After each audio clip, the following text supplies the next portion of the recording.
After namin sa check-up, hinihatid lang namin yung aming anak doon sa bahay at iniwan sa aking ugangan. Then, magtatapon ako ng basura because iikot kami ng aking asawa. Maghanap kasi kami ng stroller para sa aming anak. Kasi until now, wala pa kaming stroller and gumaganda na yung panahon. Yung asawa ko is here. Dubonggoan pa ko sa bana ko.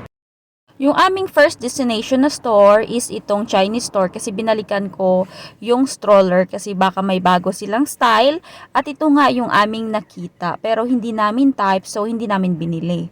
Then pumunta kami dito sa area kung saan bibili ako ng numbers para sa pictorial ng aking anak para sa kanyang 1 month. Yes, magwa 1 month na si Indayana. After nga namin doon is pupunta kami dito sa aming paboritong store. Sa my store na madalas naming binibilhan ng coffee and yung asawa ko is nandun sa loob bumili ng coffee kasi nga nag-roaming around kami para sa stroller.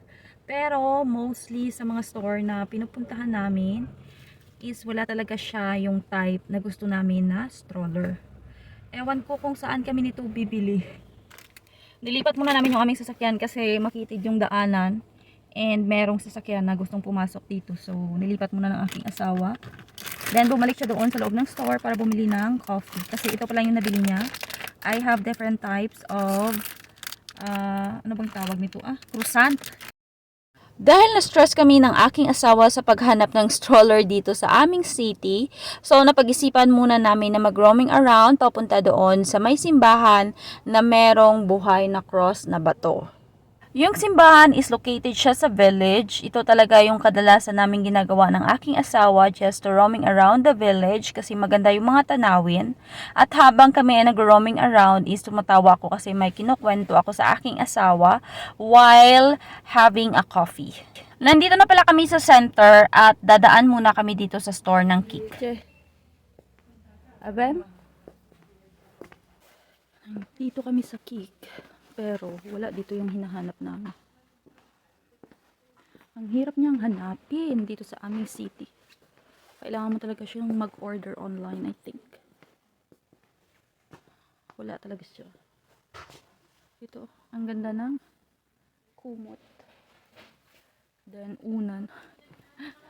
Iba-iba na yung nakikita ko dito. Nakailang store na yung aming pinuntahan pero wala talagang stroller. Tapos nadaanan namin itong napakaraming tiyuskuhan ng mga souvenirs and mga flowers para sa darating na Marty Shore dito sa Naiwan na naman ako Robo. sa sasakyan kasi bumili ng pizza yung aking asawa kasi meron kaming bisita today. Pupunta yung aming maninoy kasi bibisitahin niya yung aming anak. Hindi pa niya kasi nakita yung aming anak. So today, yung kanyang schedule kasi wala siyang work. Then yung aking asawa is bumili siya ng pizza doon sa Piata or sa market. Dito kami nagpark sa may harapan ng Rivers. Ipapakita ko sa inyo. Yan yung Rivers Restaurant and masarap din yung kanilang menu dyan. Before, dito kami madalas umu-order ng aming foodie ng aking asawa. At dahil nga nabuntis ako, so hindi ako madalas kumakain ng mga prajits or mga mamantika na pagkain. So hindi na kami nakapag-order. Then doon naman is yung Masang Fornetti. Masarap yung lasa ng tinapay nila dyan. So nandito na yung aking asawa and bumili na siya ng 3 box of pizza. This one is different flavor or not? No, it's the same. It's the same. It's lapel. Right. Malaki pala yung size ng pizza nila dito. Kung ako yung kakain is hindi ko talaga mauubos yung isang Madamo box. gid nga salamat sa tanan nga nagatanaw sang amon mga video. See you on our next upload. La rivedere, papu.